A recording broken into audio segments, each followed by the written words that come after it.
Hello, everyone, and welcome to the latest installment of the Max Sport My Motivation campaign. I'm delighted to be joined by double world medalist Kellie Harrington. Kellie, how are things?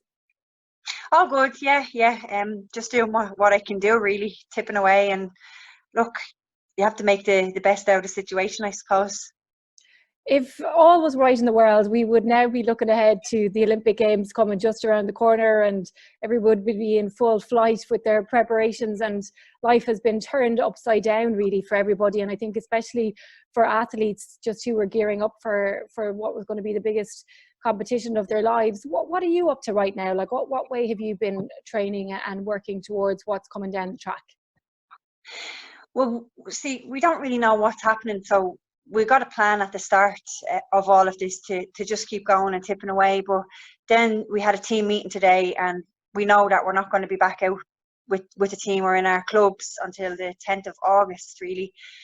Looking like the first competition will be in October. Now, whether that actually pans out that way, I don't know. But just to keep myself from taking over, I've been training at home, shadow boxing, and I have me two bikes inside in the gym, me weights and me bag out the back and stuff. So I'm just doing what I can do because I want to come out of this with. There's things that I couldn't work on, not that I can't work on, but when you're in the institute, there's so much ground to cover that you can't really like focus on one thing, really. You know, you got to cover so many more things. So at the moment I'm just looking at me strength and conditioning and little small things in me technique and defense and stuff. So I'm working on that. I want to come out of this with having gained something from it.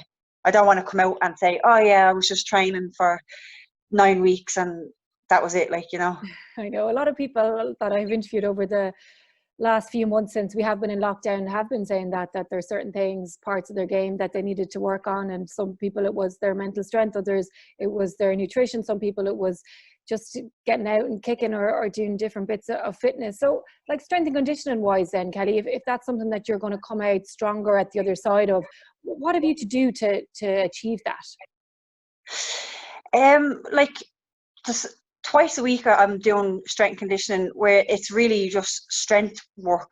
But then like once a week I'll do strength and conditioning kind of endurance, which is a circuit with high intensity and explosive with lighter weights kind of stuff. But I just figure if I keep doing what I'm doing but changing it up so often, I will get stronger. And I do feel like massively, like already I do feel a lot more stronger, and my technique is improved a good bit as well. So if I can combine all of them, again, like we're not sparring or anything, so I don't get to test it out and see if what I'm actually doing is actually like working. So that will be down the line where I'll have to test it out and see if it works. But I have a feeling that it is working because I'm definitely hitting the bag a lot harder. So just in terms of motivation then, because we don't have an exact date of when all the action is going to be back up and running again. So how do you kind of keep self motivated during this time? like I'm used to being on my own and training on my own, and I kind of compete with myself. So for instance, on the weights in there, if I'm bench pressing, say if I got like 5 reps and the last one was a struggle today, I'll the next time when I come out I'll want to get 6 reps, just by little things like drawing out my plan and then looking back at it and saying, right, today I want to get an extra rep on each of those. And just small things. If I'm out running, I'll want to take like a couple of seconds off me time and stuff. If I'm on the bags, I want to get a little bit sharper and move a little bit more. Just little small things like that, but setting myself little goals all the time, and maybe looking at other athletes who I'll try and compete against, like secretly. They don't know I'm competing against them. But like I'll try and do something better than them. If someone puts their time up of a run, I'd be like, right, that's it, I'm going to beat that run, and I'll try and beat it. Like little things. Like it's you got to have your own little head games, really. It's kind of whatever keeps you going and gets you into that zone. So do you keep a training diary then? I do, yeah. I keep a training diary. Yeah, I like. It's good. Do you know why I keep a diary?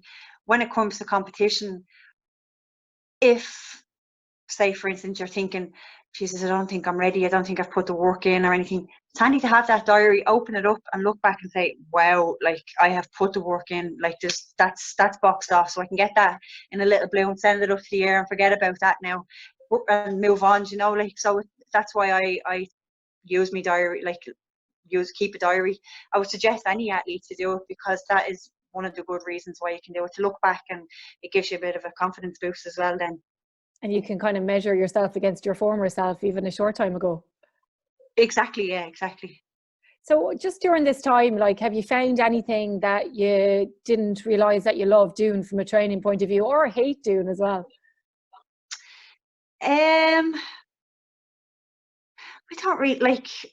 I kind of like. I just love training. I love it. Like, there's nothing that I like. I suppose the things that we don't necessarily like doing, when we do them, we're glad we've done them, and they're a great benefit to us. But there's nothing that I don't actually really dislike doing, to be honest with you, you know. You're very lucky. Yeah, well, in fairness now, at the start of the lockdown, I was running a little bit too much. I was out running a lot, and I kind of then got fed up with running, like, so now I've toned it down. I've took the running back a bit. Like, I was running too much, and I do think everybody was actually kind of running a little bit at the start as well, too much. But now I've like stripped the running back a bit now, and I'm putting in a bit more boxing, like shadow boxing and bag work and all that stuff, and even band work, like, you know, with the resistance bands. I didn't really like doing that at the start. So you tie the band to the pole and you're throwing punches, and because it's actually quite hard, and like it's tough, like. But I didn't like really doing that, but I'm doing it now, and I'm seeing the benefits of it. So now I like doing it more, because I know I'm getting a benefit from it, like. There will be people watching this who are lacking motivation to go out and train, and you know, they might be following you on Instagram and seeing what you're doing. If you have any tips for people who, you know, just maybe mightn't have the same love and passion for it as you do, Kellie, but do get the same out of it when they actually power through and get it done, how would you motivate these people? What I would say is, a lot of the time, when you look on Instagram or social media, you'll find that people put up a lot of stuff that's very positive, and which is absolutely brilliant, you know, like. But they always show their best side, and they don't show the days where it's hard. It's hard to get up and go training. You're tired. It's a lovely day, and oh God, like, I need to go training, and it's so sunny outside. Like, sometimes we don't show that, you know, like, but it does, like, we are human, and it is hard. Like, there is days where I don't want to do it, but I just get up and do it. And people need to realize that it's okay to feel that way, but just get up, get moving, and act your way into the feeling. So if you're feeling like, oh God, like, I've no motivation to do it, pretend that you have, like, for the first 10 minutes of your workout, pretend, right, I'm ready. And eventually, like, you've acted your way into the feeling. And before you know it, those endorphins are lifted and you're starting to go. There's no more acting anymore. You're doing what you set out to do, really. And just, you don't have to do big, crazy workouts. Anything, a 15-20 minute workout in your back garden, in your sitting room, is more than doing nothing, really. I think as well, like, Kellie, during these last couple of months, people have realized how important sport is. We know it's not life and death. You know, we know that health is more important than anything, but we never thought we'd be in a situation where we don't have it. We don't have access to that thing that we love, the thing that has got us through so many bad days, and that thing that we've, you know, it's defined moments for us, and summers and lives at times. Yeah, I think, I really do think you're right. But as well as that, it's like, physical activity for your own mental health and well-being is essential. I always say there's nothing that can be better for you than actually getting out and moving. Like, no drug can beat that, what exercise can do to a human, you know. So just get up and get moving. And I It's think just as easy as that. look, I'm going to do it after this, Kelly. But you do, like, you know, boxers and you and people that you train with, like, you have this incredible discipline. Where does that come from, and how do you stick to it?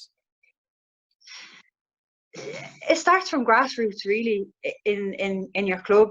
I think from making weight also, it's from making weight, you have to have a massive discipline, like, because you can't be going out and eating loads, like, and overeating and stuff when you're making weight. So you kind of get discipline through that, like, alone, you know. Yeah, it's like it just comes with the sport. It's all you know. You're never too big for your boots. It's like we do have strange times coming up, and we're living in them now, but sometimes when you're living in something you don't realize how strange it is. But what a lot of people are struggling to get their heads around, Kelly, is how contact sport is going to work when there is social distancing measures in place. What do you think the future holds for boxing? I honestly don't know, like, I just know, like, come the 10th of August that we're allowed back to the clubs, and we're back out in the Institute of Sport then as well. I don't know how it's going to pan out with the likes of sparring and stuff, and how that's going to work, because obviously it's a close contact sport, and spit flies, blood come, like, people get cut, nosebleeds, like, I don't know how it's going to work. I don't know if we're going to be sparring, like, when we get straight back in, or what's going to happen. But from what I've been told is the October is the competition. So now that could change, you know, like, which a lot of things have changed. So they've changed the marathon, I believe, but that's, I mean, you get 20,000 people at that, so of course they're going to change that. But yeah, I really don't know. I don't know. It's very, like, everything's up in the air at the moment, and as a boxer, I have my ups and my downs. One day I'm like, yes, I'm getting ready, and I'm going to be ready for whatever is there, and then the next day I could be like, I don't know what's going on. Sure, I might not be fighting for a year. I might be out for, you know what I mean? Like, it's you have your highs and you have your lows, but you got to take the good and the bad and get back up, really, and keep moving forward. Are you worried, though, for your sport when you know, you kind of painted a picture there for us of what it's like when you're up close and personal with somebody in the ring? I'm not worried for the sport, because things will eventually move on. It's just, when are they going to move on? That's the thing. Like, so I'm not worried, because, like, boxing is one of Ireland's best Olympic sports as well. It's a great sport to watch. I love watching amateur boxing more than professional boxing, because it's very technical. So I'm not really that worried, and it is getting more popular again. Like, so I'm not worried about it, like, because it will, once we get the green light, then it will be all systems go. And just in terms of the Olympic Games, so, like, we're looking at 2021 all going to plan. Is that difficult as an athlete when you had been aiming for something, and then I suppose the rug was pulled out in front of, or from under people, really, and you know, you just kind of had to change your life plans? Yeah, well, I've come back from 2 injuries this year, so I hadn't had a lot of competition. So it was nearly a year out of competition, and now it's going to work out the same thing. Like, I had a competition, now a year out again. Like, so that's like, and I only thought of that today. I was like, oh my god, like, I'm going to be now a year out. Like, I'm only having a little few fights. But as well as that, like, the hunger is going to be there. Like, for me, going forward, I'm going to be more hungry to go again. Like, but it hasn't affected me at all. Like, the only thing that really I'm not so happy with is getting the qualifiers out of the way. Like, if the Olympics was postponed for 2 years, I wouldn't bat an eyelid, and that's being honest, because that's the type of person I am. Like, I'd just be like, okay, it's postponed. What do you do? What can you do? Like, you just move on. But the fact that I still have to qualify, like, there's a lot of people who have qualified, and there's a lot of people who haven't.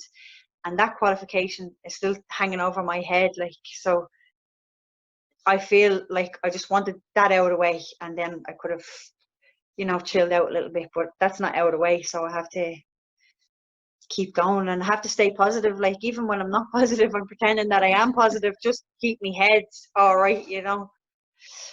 Sounds like we could all take a leaf out of your book, Kelly. That The Olympic, days when I need to take a leaf out of my own book, trust me. that Olympic dream though, it must burn so brightly for you. Like, just to have that, to get there, to do that, like, it would be so amazing.